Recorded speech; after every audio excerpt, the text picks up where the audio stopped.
People think highway calls are all the same. Skid marks, broken glass, flashing lights.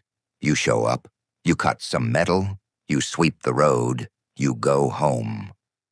But the night that still bothers me didn't sound like that. It sounded like cars hitting fog, and then each other, over and over again on the old river bridge. My name's Sam, though most folks around town just called me Cap Sam. Once I had the white helmet. I spent most of my life at Station 47, and in that time I saw just about every kind of crash a two-lane road can offer. Drunks in ditches, teens who thought they were better drivers than physics, deer that decided to step out at the worst possible moment. But fog is different. Fire you can see, ice you can feel under your boots. Fog just takes the world away a slice at a time and dares you to guess what's 10 feet in front of you. That night, the fog came in early. It crept up from the river before sunset, lay low over the water, then climbed the banks and swallowed the trees. By 9 o'clock, the highway signs were floating in it like islands, words hanging in nowhere. You could hear distant trucks, but you couldn't tell where they were. Sound does strange things in fog.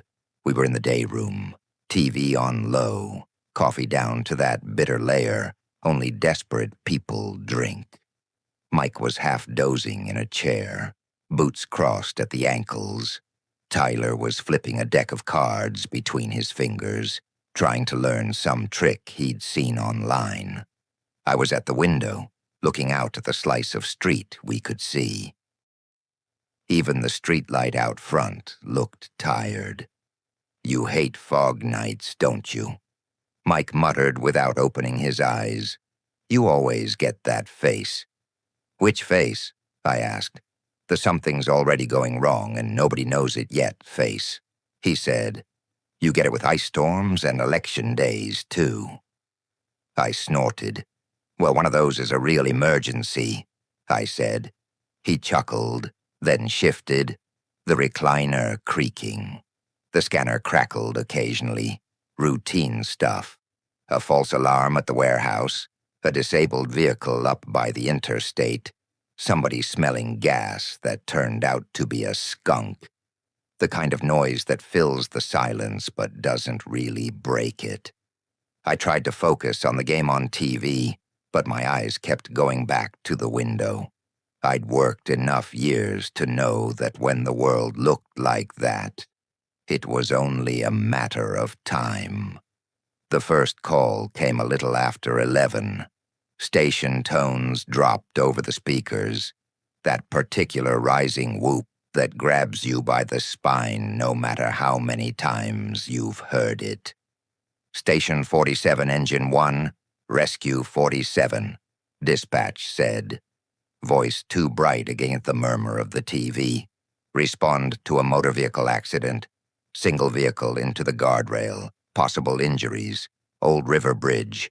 Mile marker 12. Caller reports heavy fog. Unknown if lane is blocked. Time of tone 23:07. Mike swung his legs down. Tyler's cards scattered across the table as he jumped up. My heart did that little double beat it always did when bridge and fog were in the same sentence. The old river bridge wasn't much to look at in daylight, just a narrow two-lane span of concrete and steel over a black ribbon of water. No shoulder to speak of. Guardrails that had seen better decades. Locals knew to slow down when the weather turned. Folks passing through didn't always get the memo. Let's go, I said, more out of habit than necessity. We moved without thinking about it. Bunker pants, boots, coat, helmet. Air of the bay cooler than the day room, concrete under our feet, rigs sitting quiet and ready. I climbed into the officer's seat of Engine 1 while Mike took the wheel. Tyler slid into the jump seat, still tugging the last glove on. Rescue 47 rolled out behind us as we pulled clear. County. Engine 47-1 responding. I said into the mic. Rescue 47 responding. The other driver echoed. Copy. Engine 47-1 and Rescue 47 en route. Dispatch answered. Caller reports a pickup truck sideways. Unknown injuries. Driver still in the vehicle. No other cars seen at this time. Be advised. Additional callers reporting visibility less than 1/10 mile on the bridge. Mike raised his eyebrows under his helmet brim. Great, he said. Blindfolded rescue. My favorite. Slow and steady, I said. We're not doing anybody favors if we become part of the pile. We pulled out onto the main road, sirens wailing, lights throwing blue and red into the gray. It didn't carry far. 10 houses down, the world just stopped. The engine nosed into the fog like a ship into a cloud bank. Streetlights became smears, then ghosts. The familiar turn at the feed store barely showed up until we were on it. Visibility maybe 50 feet, Mike muttered. Maybe, I said. I could feel the change more than see it when we left town limits. The way the sound of the tires shifted from patchy asphalt to the smoother surface near the bridge. Trees fell back. The river valley opened up around us, though you'd never know by looking. Fog thickened, pressing against the windshield. It reflected our own lights back at us, a swirling tunnel of red and white. Mike eased off the throttle, eyes narrowed. He flicked the siren down to a lower pattern, more for us than for anybody else. Too much bounce back in this soup, and you just confused yourself. Watch for glow, I said. Guardrail might give us some reflection. A minute later, we saw 2 tiny points of amber ahead, like eyes, hazard flashers. Mike slowed even more. Between the fog and the slight curve of the road on the approach, the scene didn't reveal itself until we were almost on top of it. A dark shape loomed out of the mist. A pickup truck sideways across the right lane, nose buried into the guardrail at an angle. One headlight was gone, the other pointed uselessly at the river. The hazard lights winked slow and mournful. Broken plastic glittered in the wet. There she is, Mike said, bringing the engine to a stop a safe distance back. He angled us slightly to block the lane, leaving just enough room for Rescue 47 to pull in behind. Scene's yours, Cap. I keyed the radio. County. 47's on scene. Single vehicle into the rail, blocking the eastbound lane. Will advise on injuries. I stepped down into the damp air. It was like walking into wool. My breath puffed back into my face. The fog had that cold, metallic taste rivers give it. I could hear the water somewhere below, but it might as well have been another planet. Tyler grabbed the medical bag and a set of cribbing. We walked up along the driver's side of the pickup, boots crunching over glass. The truck was an older model, paint job you couldn't quite name a color in this light. The front end had taken the hit hard, bumper crumpled against the guardrail, hood buckled. Airbags hung limp and spent. The windshield was spiderwebbed, but mostly intact. Inside, behind the wheel, a man in his 60s blinked at us, dazed. Blood trickled from a cut on his forehead, down the side of his nose. His hands were still at 10 and 2, like he couldn't decide whether to let go. "Sir," I yelled, tapping the glass. "Fire department, can you hear me?" He turned his head a fraction, then winced. His eyes tried to focus on my face. "Yeah," he mumbled. Yeah. Tyler tried the door. It gave with a groan. He eased it open, minding the bent metal. The smell of deployed airbags and hot engine drifted out, mixed with coffee and old cigarettes. "Don't move yet," I said, leaning in. "I'm Captain Sam. This is Tyler. We're gonna take care of you. Do you know your name?" "Harold," he said. His voice shook. "Harold Givens. I couldn't see. 1 second the road was there, then it was gone." "Fog'll do that," I said. "Are you hurt anywhere besides your head? Chest, neck, legs?" He moved his fingers experimentally. "Neck sore. Chest feels tight. Airbag hit me hard. My wife's gonna kill me for wrecking her truck." He tried a weak chuckle and coughed instead. Tyler slid a cervical collar out of the bag. "Let's get this on you, Harold, just to be safe," I said. "Any trouble breathing?"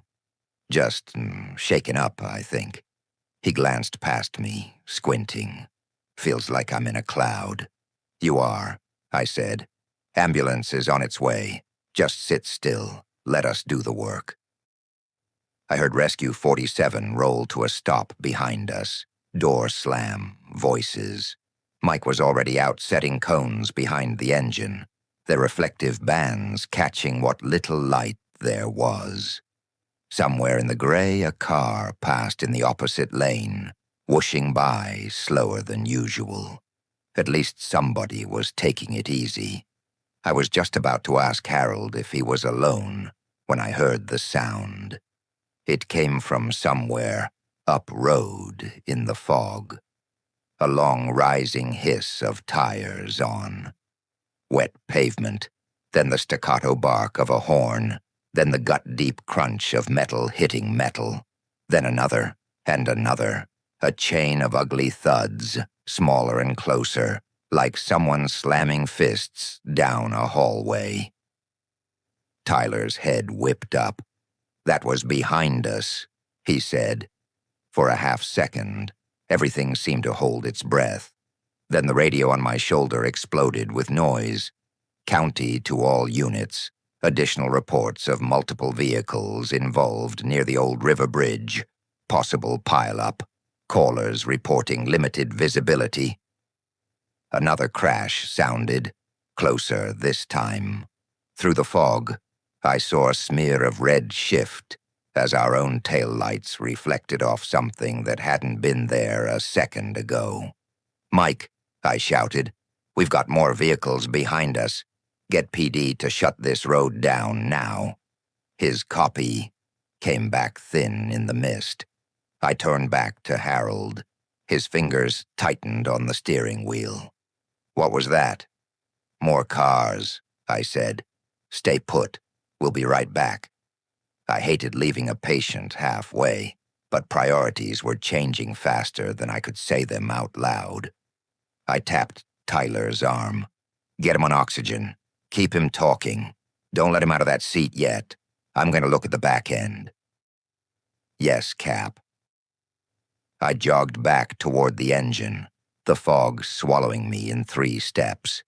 The beams of our scene lights turned into vague smears. Shapes grew only when I was almost on top of them. Another vehicle loomed ahead, a sedan, nose crumpled into the rear corner of our rig. Glass glittered. The air smelled like hot antifreeze and fear. A man in his 40s stumbled around the front, hands in the air, talking too fast. "I didn't see you, I swear. I couldn't see anything, it was just there. Are you hurt?" I cut in. He shook his head too fast. I'm fine, but I think the car behind me hit too. I heard." As if on cue, another set of headlights materialized behind his sedan, much too close, cocked at an angle that said they hadn't come to a gentle stop. The sound of someone crying floated through the fog. A high, thin wail that did something to my chest. "Ty," I yelled over my shoulder, though I knew he was out of earshot. "Rescue. I need a quick size-up behind Engine 1. Multiple vehicles." The next couple of minutes felt like they got poured into a blender. More cars than we'd planned on for a single vehicle into the rail. A compact car with its rear torn up, a minivan half-turned, a mid-size SUV that had taken a shot to the front and bounced sideways, its rear end kissing the guardrail, Horns blared where airbags had blown and jammed the circuits. People called out, voices overlapping. "My leg! I can't get the door open. Where's my daughter?" Somewhere a dog barked, frantic and hoarse, and all of it wrapped in fog so thick you could taste it. Visibility was maybe 20 feet now. Our scene lights just bounced back at us, turning the air into a white wall. I stood by the rear of the engine for a heartbeat, letting my brain catch up. Engine and rescue were already in it. Ladder was still in quarters. Ambulance from our town was on its way, but we were going to need more. "County, 47 Command," I said into the mic, switching gears without thinking about it. "Upgrade this to an MCI. We have multiple vehicles involved, at least 6, possibly more in the fog. Unknown number of patients. Heavy fog conditions. Old River Bridge. Start additional BLS and ALS units. Notify state police for traffic control both directions. Get DOT to shut the road down if they can." Copy, 47 Command. Multiple vehicle accident. Old River Bridge. Additional EMS and law en route. Dispatch said. Their voice was a little tighter now. This wasn't just a fender bender. Mike came up beside me, breath puffing. "We've got one pinned in the SUV," he said. "Front end's wrapped around the guardrail. Conscious but real scared. Minivan's got a family, couple of kids, one in a car seat. Sedan driver's walking. I haven't even made it to the last car. It's out there somewhere." "Okay," I said. I made myself slow my words down, even though my heart wanted to sprint. "We're going to triage and stabilize, and we're going to keep this from becoming worse than it already is. First, we keep anyone else from joining the party." Another car whooshed by in the opposite lane, close enough I could feel the spray on my coat. "We need that westbound lane shut yesterday," I muttered. As if reading my mind, dispatch came on again. 47 Command. State police units are en route with full closure equipment. ETA 8 minutes. 8 minutes is a long time on a live road in heavy fog. I didn't like betting lives on strangers' headlights and good intentions. "Mike, pull the engine 3 more feet over into the westbound lane," I said. "Angle it so if someone else plows into us, we're the shield, not the thing that gets shoved into the patients. Leave an escape path for rescue. Tell the rescue driver to light the back end up like Christmas." He nodded and trotted back to the cab. The big diesel growled as he eased it forward, tires crunching over debris. The world shifted with it. Cones, shadows, the outlines of crumpled steel. The engine became long red armor between us and whatever else the night felt like throwing our way. As he moved, I went person by person, quick and dirty assessments in the fog. Sedan driver, shaken, walking, no major bleeding, complaining of neck pain. Tag him yellow in my head. Minivan, young couple up front, both airbag rash and seatbelt bruises, talking a mile a minute. In the back, a toddler screaming in a car seat, more scared than hurt. An older brother wide-eyed and too quiet. I put a hand on his shoulder for a second longer than necessary. "You doing okay, buddy?" "Mom's bleeding," he whispered. I checked. Superficial cut on her forehead. Nothing life-threatening. Yellow. SUV halfway turned toward the rail. This one worried me. Front end had taken a meat axe hit. Dash pushed back. The driver's side front wheel at the wrong angle. Inside, a man in his 30s gripped the steering wheel so hard, his knuckles looked white, even in the weird light. His door wouldn't open at all. The metal was crumpled into the guardrail. Heater still blew stale air into his face. When he turned toward me, I saw it. That pale, sweaty look that means the body is not happy. "Name?" I asked, leaning toward the busted-out side window. "Jake," he said, Is everyone okay?" His eyes flicked across the fog where he thought the other voices were. "We're working on it," I said. "Where are you hurt?" "My leg's stuck," he said. "I can't feel my foot. Chest, kinda tight." There was something in his voice that tickled a bad memory. I shined my light across his torso, careful not to blind him. Seatbelt mark high and purple, breathing shallow. Pulse at his wrist too fast under my fingers. Red tag in my head, high priority. I could feel the squeeze of decision starting already. Back at the pickup at the front, we had Harold. Possible chest injury, maybe just bruised, maybe not.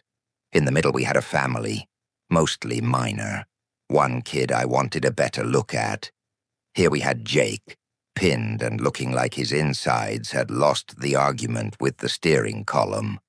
And somewhere behind all that in the gray, there might be another car we hadn't even reached yet. "County 47 Command. Give me arrival times on additional EMS," I said. "Medic 3 is 5 minutes out. Medic 8, 12 minutes. 2 BLS units, about 10. They replied. "Copy," I said. 5 minutes might as well have been an hour for the guy in the SUV. I keyed over to our rescue unit. "Rescue, Cap. Bring the tools and a medic to the SUV pinned against the rail. We're going to need a quick door pop at minimum, maybe a dash lift. I want eyes on this guy's chest and leg yesterday." "On our way," came the answer. Somewhere behind me, a kid cried again, a different voice this time. Fog made it hard to tell direction. I took a breath and forced my thoughts in a line. You can't fix everything at once.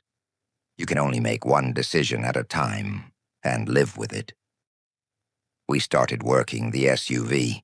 Mike and Tyler set the hydraulic spreader on the hinge side of the passenger door, because the driver's side was married to the rail beyond what any tool we had could undo quickly. While they bit into the metal, our medic squeezed in through the broken passenger window, talking to Jake, slapping oxygen on him, checking breath sounds as best he could in the cramped space. Lung sounds diminished on the left, he called. Trachea midline, hard to tell. Abdomen tender. He's got that look, Cap. I knew what look he meant. The one that said the clock had started ticking. Inside the body, quietly and mercilessly. "Do what you can," I said. "We'll get him out." As they worked, the fog around us pulsed blue-red, blue-red. Voices rose and fell. Somewhere behind the engine, tires screeched again. A horn blared, then a jarring metallic thud shook the ground under my boots. The impact rattled the tools. "That was behind us," Tyler said, glancing up. "Again." My radio crackled. "Cap, it's Rick on rescue," came the driver's voice. "We've got another rear end on the far side of the engine. Pick up into the car that hit us earlier.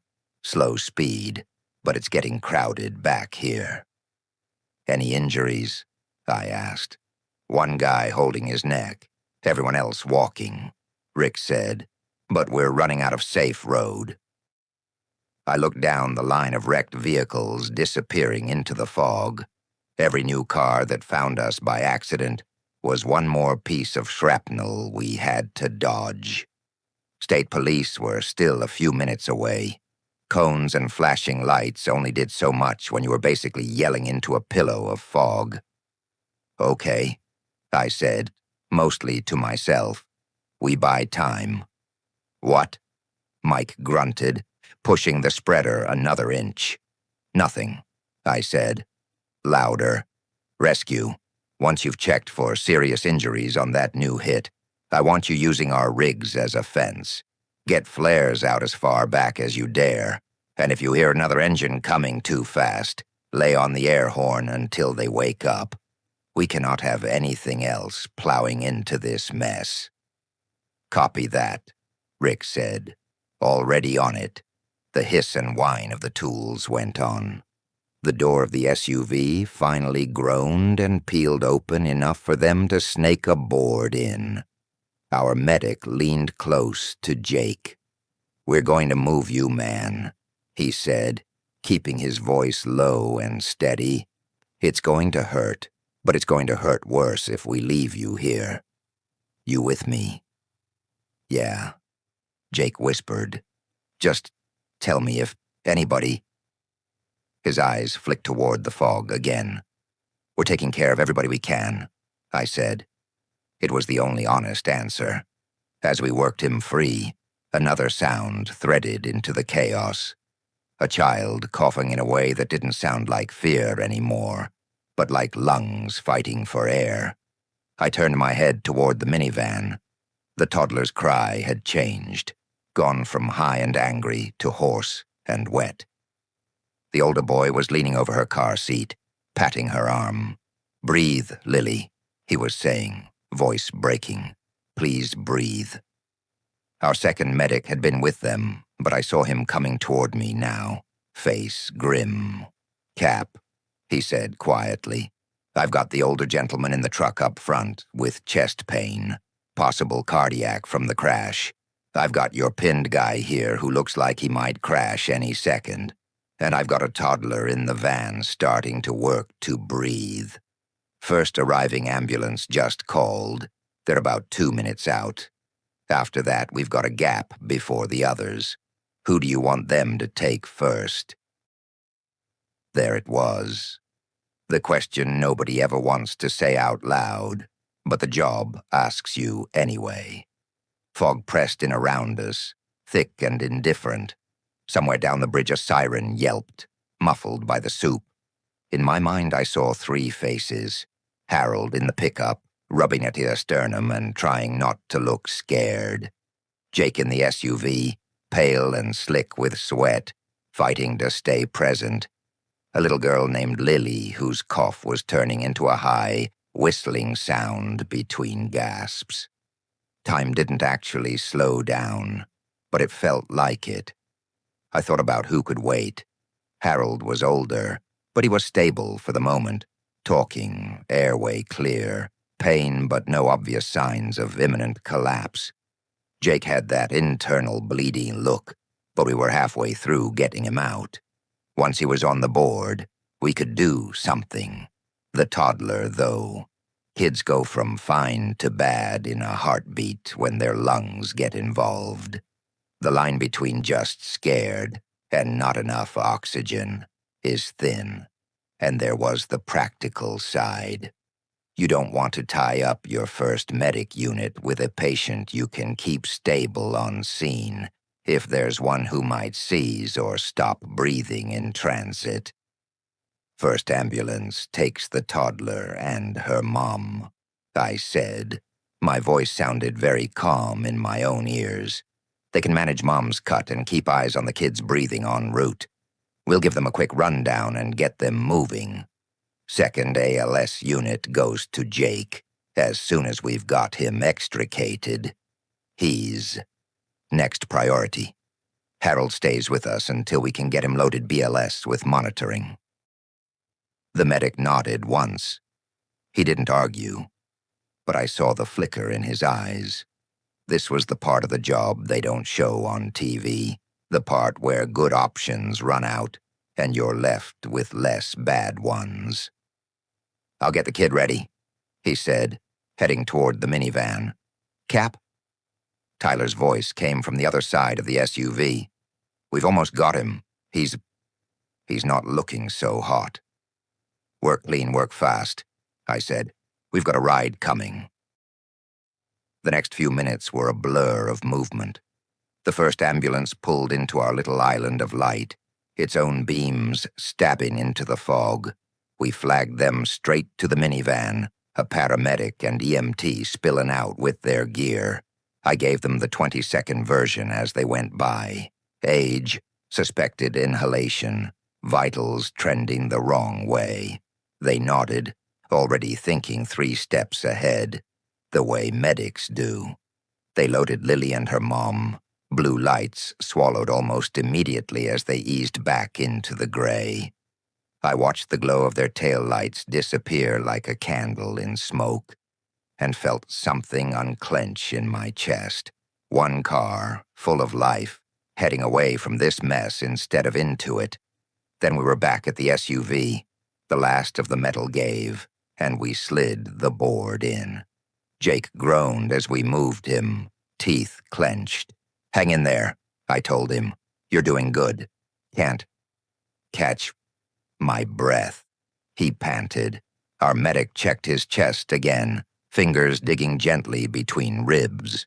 "Breath sounds almost gone on the left now," he called. His pressure's dropping. "We need to go, Cap." "We're going," I said. I keyed the radio. "County, 47 Command. Status on next ALS unit." "Medic 8 is 3 minutes out," dispatch replied. "Copy," I said. I looked at our medic. "Can you buy him 3 minutes?" He grimaced. "I can try," he said, "but I'd really like a backboard that's not on this bridge." "You and me both," I said. We carried Jake between us, stepping over broken glass and around twisted bumpers. The fog made everything feel closer and farther at the same time. The guardrail loomed and vanished, the river nothing but a sound below. As we moved, a car somewhere in the distance laid on its horn and didn't let go until it faded. State police finally arrived in force. Their own lights painted the fog red and blue from both ends of the bridge. They set up full closures, flares burning like tiny suns along the approach. The awful orchestra of skidding tires and sudden impacts stopped. No more new patients, just the ones we already knew about. Medic 8 pulled up just as we laid Jake on the stretcher. They slid him into their world of monitors and IV lines, voices trading numbers and terms that would make sense to the ER. As their doors closed, he looked at me through the glass for a second, eyes cloudy. I lifted a hand without thinking. The ambulance pulled away, swallowed by the gray. Not all of them would come back to town. That was just math. More units arrived, more hands. The scene slowly shifted from chaos to method. We worked Harold out of the pickup, getting his chest pain under control with medication and careful movement. The family from the minivan went off in separate ambulances, mother and kids and dad, all in different directions, hoping for similar outcomes. The walking wounded lined up at the guardrail, blankets around their shoulders, faces pale in the strange light. Troopers walked the line of cars with notepads, talking to people, measuring skid marks you could barely see. As the hours crawled by, the fog thinned. It didn't lift all at once. It never does. It frayed at the edges, turned from solid white to torn gray, then to low strands hanging over the water like cobwebs. Shapes emerged. Trees, the far bank, the full length of the bridge. For the first time, I could see just how long our mess really was. 8 vehicles, nose to tail or nose to rail. One totaled SUV-shaped gap where Jake's ride had been. A smear of coolant and oil on the concrete like a bruise. Scraps of tail light and headlamps scattered like confetti no one had ordered. We did what we always do when the smoke or fog clears. We picked up. We rolled stiff hose, wiped down tools, stacked cribbing back in the compartments. We helped the towing crews hook chains and winches. We hosed. Blood we couldn't see off the pavement. By the time the sun finally thought about rising, the bridge was almost bare. Just some fresh scars on the guardrail and a few dark patches on the concrete to show what had happened in the night. I remember standing at the midpoint, looking down at the river. It flowed on, uncaring, carrying bits of ice and the reflection of a sky that was turning from black to exhausted blue. Mike came up beside me, gloved hands shoved into his pockets. Got word from the hospital. He said, "Harold's going to be okay, just bruised up and scared. The family too. Kid's lungs look good. They're keeping her overnight to be sure, but the doc said we got her out in time. Jake's, not good. They're working on him, but it sounds like internal bleeding they're fighting to control." I nodded slowly.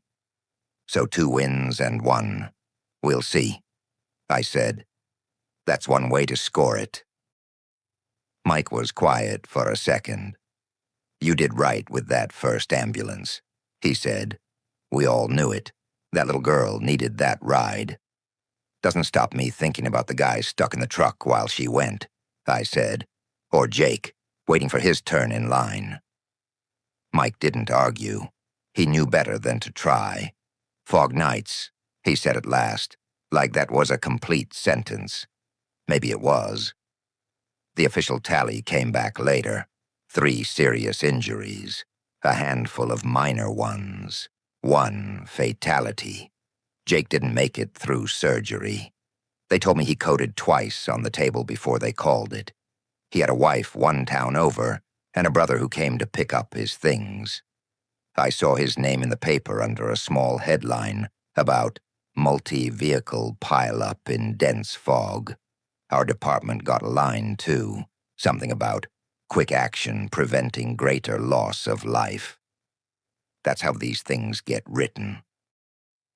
Sometime after, there was a meeting at the town hall about the bridge. People complained about the lack of lights, the old guardrails, the way fog settled there like it was paying rent. The state promised improvements. Engineers drew diagrams. Eventually they widened the approaches, added flashing fog warning signs, put in better barriers. The bridge itself stayed the same, though. Same concrete, same view of the river when the air was clear. Years rolled on. I answered a lot of calls after that night. Fires, medicals, cats in trees that weren't really in trees. Some of those calls still visit me in the small hours. That foggy bridge, though, that one comes back more often than most. After I retired, my wife took over most of the driving when we had to cross the river. She said I'd earned the right to let someone else worry about idiots on bad roads. One fall afternoon, though, I went over alone. The fog wasn't in yet, just a low haze on the water.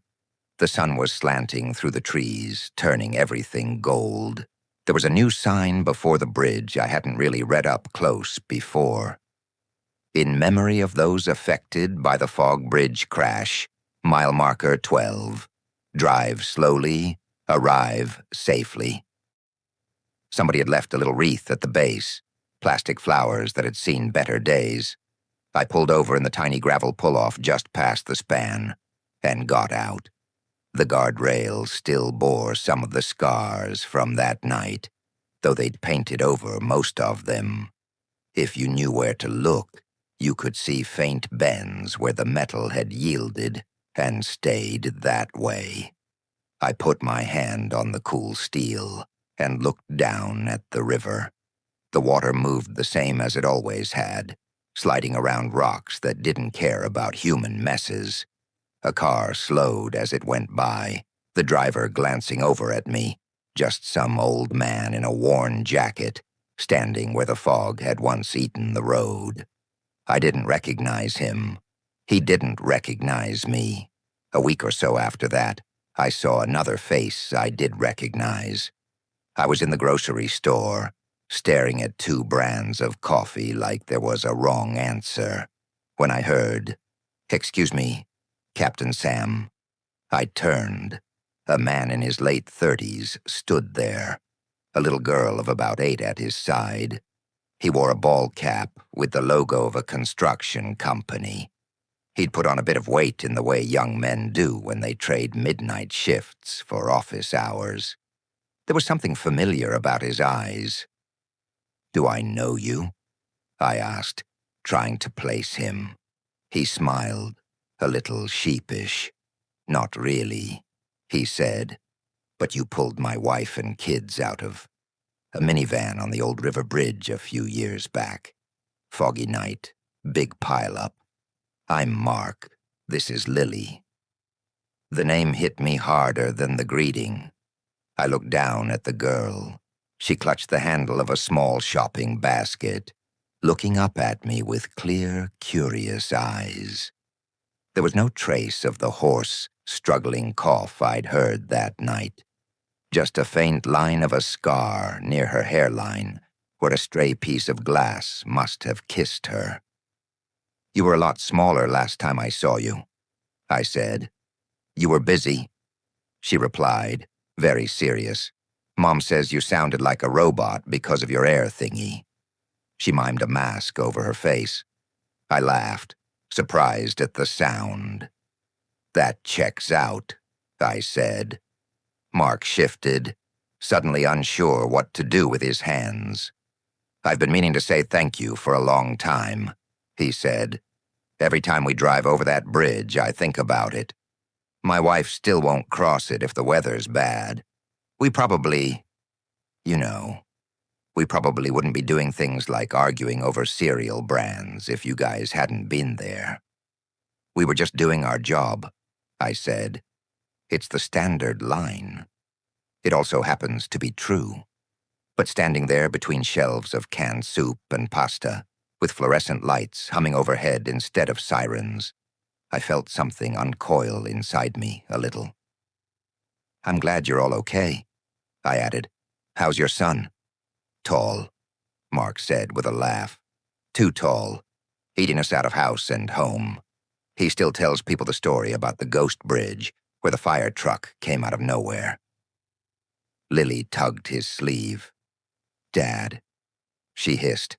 "It wasn't ghosts. It was fog. Fog can be a kind of ghost," I said. "The kind that hides bad ideas." She nodded solemnly, as if I'd shared some deep secret. After they left, pushing their cart, I stood there for a minute longer, feeling the weight of that night shift just a little. The numbers on the official report would never change. 1 fatality, several injured, property damage in a tidy column with dollar signs. But in the aisles of that grocery store was another kind of accounting. 2 kids who'd grow up arguing with their parents about curfews instead of being names on a plaque. A man who'd get to complain about taxes instead of flowers on a roadside. People think the hardest part of this job is the gore, the twisted metal, the moments you can't unsee. And those are hard, no doubt. But the real weight, the thing you carry into your gray years, is the memory of every time you had to choose. This car or that one, this stretcher or the next, fog or fire, night or day. You're always spending your limited minutes on somebody's worst moment, hoping you're investing them where they'll do the most good. That night on the old river bridge, we didn't get everyone home. Some hurt lingered in hospital rooms and in one quiet grave. I still see Jake sometimes when the house is dark and the world is very quiet. The way his eyes search the fog for other people he couldn't see. I hear the thud of the bell in the church steeple from another night, the hiss of water on hot brick from a third. A whole career full of sounds, layered in the back of my brain. But I also see Harold grumbling about his truck at the diner months later, showing off the scar from his seatbelt like a war story. I see Lily in the grocery store aisle, mock serious about air masks and ghost bridges. I see flares burning on the approach to the span now, warning lights blinking when fog rolls in, a sign telling people to slow down. The fog still comes up from the river when the temperature's right. It will long after I'm gone. That's just how rivers work. But these days, when it does, There are a few more guard rails, some made of steel and some made of memory. And when people ask me, Cap, what was the worst accident you ever worked? I usually tell them about the big pileup on the interstate, or the time a tanker jackknifed on black ice. Those stories are easier to tell around a loud table. But if someone really wants to know, and they're willing to sit a while, I might take a sip of coffee, stare past the rim of the cup for a second, and tell them about the night the fog wouldn't lift, and how, in that milky half-world on the river bridge, we saved what we could, lost what we couldn't reach in time, and learned again how thin the line is between the two.